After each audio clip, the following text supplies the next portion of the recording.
Ano ba ang tunay na matalino? Alam mo, madalas sinasabi ng mga tao, ang talino mo siguro, mataas ang grades mo. Pero tanong ko, yun lang ba ang sukatan ng talino? Kasi sa totoong buhay, ang tunay na matalino hindi laging honor student. Minsan sila pa nga yung halos hindi napapansin. Para sa akin, ang tunay na matalino, marunong umintindi. Hindi lang basta mabilis mag-compute, hindi lang puro memorization. Ang tunay na matalino, marunong makinig, marunong magbago, marunong mag-adapt.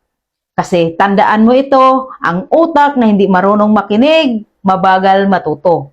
Pero ang taong handang unawain ang paligid, mabilis umasinso. Ang tunay na matalino, marunong sa buhay. Yung kayang magdesisyon kahit walang nagsasabi kung tama o mali. Yung kayang bumangon kahit ilang beses na dapa. Yung hindi nakakulong sa takot o opinyon ng iba. Hindi dahil perfect sila, kundi dahil kaya nilang harapin ang consequences ng choices nila. Yun ang tunay na wisdom.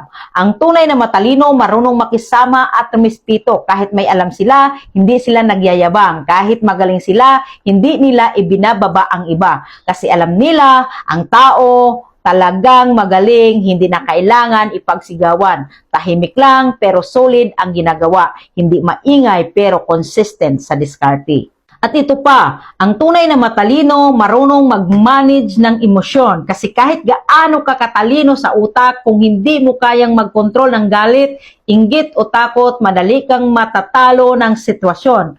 Pero yung may mga emotional maturity, kaya tumahimik, mag-isip at magpasensya. Kaya nilang hindi sumabay sa gulo, kaya nilang pumili ng peace. Kaya kung iniisip mo na hindi ka matalino dahil hindi ka top student o dahil hindi ka kasing galing ng iba, tandaan mo ito, ang tunay na talino hindi lang nasa utak, nasa puso, nasa diskarte at nasa ugali. At kung marunong kang umintindi, marunong kang magmahal, marunong kang magbago at marunong kang bumangon kahit ilang beses kang nasaktan, ikaw, matalino ka at hindi mo kailangang humingi ng permiso para patunayan yon. Ang talino hindi nakabase sa kurso, kundi sa totoong buhay ng pag-asinso. Sana natulungan kita. Like, follow, and share. Ano ba ang tunay na matalino? Alam mo, madalas sinasabi ng mga tao, ang talino mo siguro, mataas ang grades mo.